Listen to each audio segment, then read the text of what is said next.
Hi there, everybody. It's Cassie. I just wanted to do a little video talking to you guys about vlogging in Second Life. I know that sounds so vague, but it's something that I talked about a few times with the BVN SL University on here, and I figured I could talk with you guys about it as well today. So, as you know, I've been vlogging for almost 2 years now in Second Life. I think it's been about a year and a half. It could be two. But either way, it's been really fun for me. It's not stressful for me now that I get to actually pick what I want to vlog, and I really get to enjoy it. I just sometimes pick up my headphones and just talk for a few minutes, and I get to kind of just relax and distract myself. um, so today I thought I would talk with you guys about the different things you can do for vlogging and how you can make it your own. There's a few different ways. Like I started out doing unboxing videos for Second Life. I started out with Luxbox, and I've slowly moved my way into events and doing try-on hauls and so many other things. And so I want you to think that you have these chances too to branch out and totally figure out what might be perfect for you. There's all these different things that you can do to stand out, to make it your own brand, and to totally have fun with it. I feel like people feel like they can't do it out of nerves or wondering if they're not going to be good enough, or don't let that affect you. Honestly, this is something that you're doing for you, not for what people will think of you, not for what the stores might want. This is something that you should be doing for you. And that's how it should be for all of the YouTube community in general. This is something we're doing for fun. It's not a business, it's not a job. It's something that we do because we have the ability to do it. We have the comfort financially and at home to be able to do something like this. And I think it's something that we should get to do if we feel comfortable with it. I lately, my favorite thing to do is just take photos. So I've been able to do a lot of photo tutorials for you guys. And so I've kind of branched into from an event unboxer into more tutorial or just sit down and talking with you guys. And it's been nice. I can't log in every day. There's times where I just want to work out, or I just want to work on bath bombs, or I just want to sleep, or I want to go to Orlando and visit family for the day. There's all different reasons. So I think my number one rule is don't set yourself up a list of things to do. Don't, like, it's good to be organized, but don't put these deadlines and pressures onto you and reasons that you have to get this video done by this certain hour, by this certain day. I think it's very important to still always remember that vlogging and blogging is for fun. You're not getting paid for it. You don't have sponsors paying you. Like, there's a difference between sponsors and people giving you things as a blogger. It's sponsors are paying you to say something. Bloggers or stores that give you blogger packs, they're giving that to you so you can say how it is genuinely if you want, or show it off. Like I'm just wearing Moon Elixir from Salem right now, and then Exile from C88. It's just stuff I threw on. But that is the most important thing, is don't set yourself deadlines and set up these high expectations and then freak out if you can't make them. Because there's just times where you won't be able to make them, or you won't be feeling motivated to do it. It'll feel like a job. And once it feels like a job, it's not fun anymore. Second Life is supposed to be fun.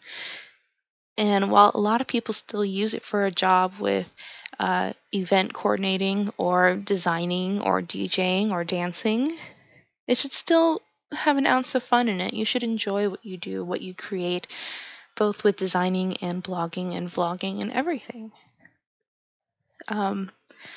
So moving on from that, other parts that are important for vlogging is to have a recording setup.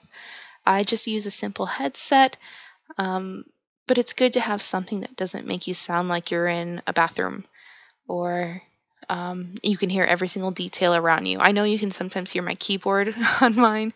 My mic just picks up way too much sometimes, but it's good to try to find professionalism even if you aren't a professional. Like, I know I'm not a professional. I don't have an intro video. I don't have an outro. I always forget to tell you to like and subscribe. I just like to turn on the camera and record. But it's still good to have some basics, so like having a mic to record or having some type of video editing software. Like I know Mac users are very lucky and they have iMovie, and that works way better than Windows Movie Maker. I use Photoshop personally. And I know there's so many other things that I could be using, but Photoshop works for me. I like it. I can still do layers. I can still do cuts. I can add music and transitions, so I'm happy with it. It's also good to figure out the specs that you need for a computer. Normally, I say Asus with an NVIDIA GeForce graphics card is a must if you want to run Second Life as well as a recording app. I use Fraps. This is what I'm currently on. I would show you it if Fraps let me show you what it looks like, but it only shows you the game itself. I could close out of this and you wouldn't see anything except for the game. You wouldn't see my screen. You wouldn't see my Photoshop, my Discord, nothing except for this game. OBS is free and it doesn't have a watermark over it. You don't have to pay for it. It also has a streaming option. It can show all the windows you want. It can set up a little webcam area in the corner.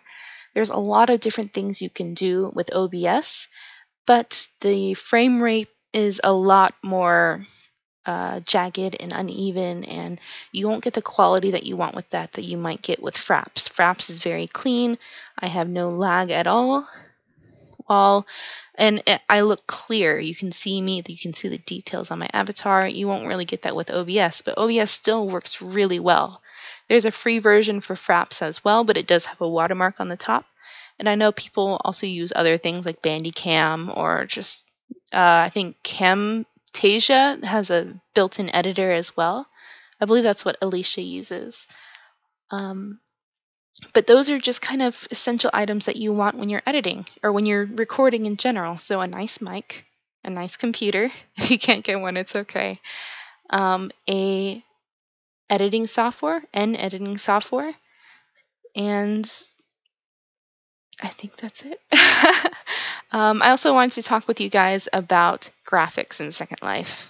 I know some computers cannot handle high graphics at all, and there is a simple hack for it. We're going to go into my preferences right now, and if we look at my graphics, oh, never mind. Normally, I have my graphics set at mid. I have them very low. And then I click all the options that would normally be there. Advanced lighting, ambient occlusion, sun, moon projectors, complex, everything. Like I make sure it shows it all. And then I go over to my photo tools. If you need to grab this, you right click your toolbar button and then you drag photo tools over to your toolbar.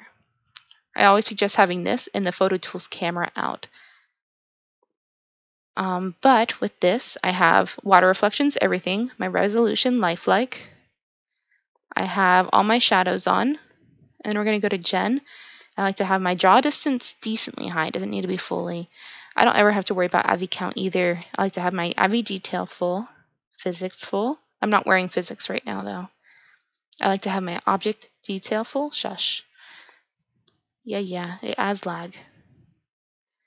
And my sky detail full, because if you have this low, look up here. I accidentally had it on the other day, I think for Dress to Impress, and it just looks like there's a thing of hair up there. I thought that was pretty funny. And the last few things that I have the anti-aliasing at 2x smooth, but you can have it at the smoothest. So it'll get rid of any jagged edges on your body. Normally that's what I have it as, is smoothest. And then texture bumpiness, rougher. I think I normally have it at the strongest as well. Yeah, rougher. And if you go up to advanced, I always have quiet snapshot on. So if I take a photo, people don't know I'm taking a photo. And high res, if you have a photo that's too blurry, like say you zoom in and your shirt is blurry or something, and it just doesn't, it's really hard to just get that detail in. If you take that photo, the detail still will show back up because it's high res. It'll show more detail than you're seeing on your screen. It'll look different from the snapshot versus what you see on here. Just test it out and see what works for you. Sometimes it is just better to lower your depth of field a little bit. I do also recommend using depth of field when you are vlogging or recording, it just makes you stand out a little bit more and makes you be the center uh, spotlight of the video and people focus on you. I like to use the view angle for this. You can do this several ways to get to your view angle. You can do it through Photo Tools camera, or you can use Control Alt 0, 9, and 8. 8 backs you up. Control 8. Control 9 makes it default, and Control 0 lets you zoom in. You can also use Command if you're an Apple user. So Command or Control 8 backs you up, 0 zooms you in, and 9 resets you. You can also use, instead of using these, I see a lot of people use these. Instead of using these to cam around, just use Control Alt and click on what you want to click on. That's all it takes. If you use just Alt, it'll just do the basics. It won't do up and down. It won't do any curves or anything. But if you do Control Alt, you can do full like 360 views on things, which is cool. Simple little things, right? The final thing that I want to talk about with vlogging is, I mentioned it in the beginning, but coming up with your own brand. It makes you stand out so much more if you do your own thing instead of just jumping on the bandwagon of what other people are doing. Like if you look at Naria, she does amazing because she does like her bitchin' at events or comedy, the living as a noob thing. Like her stuff is really funny and it's very original. It's something I haven't ever seen with the other vlogging community. And like Strawberry mostly focuses on mesh heads now too. She does so much stuff. She is just so like well versed with everything. But we all have started to slowly move into what we prefer to do. And mine has been tutorials, but I also still really want to do machinimas and photography stuff. It's just really fun for me. So figure out what works for you. Maybe dance videos, maybe tutorials, maybe showing off specific designers' things. Like maybe if a designer wants to showcase an item, you can offer to showcase it for them with a vlog. And you can work together. You can work with multiple designers that you like, or work for designers that want to pay you. You never know. So just give it a try and have fun with it. If it's not for you, it's fine. But it doesn't hurt to at least try, right? I do hope you guys enjoyed this video. I know it wasn't too much. I haven't even like paused or anything even once, but I wanted to at least talk about this and hopefully it helped you guys. I really would love to see you all vlog more and get out there. I'd love to hear your cute voices or even just be able to subscribe to you so I can see what you guys do. Thank you guys so much for watching. I love you guys so much. And if you do want to subscribe, I love that. It's okay if you don't. Feel free to like this video or dislike this video and tell me why in the comments. I'll see you guys later. Bye.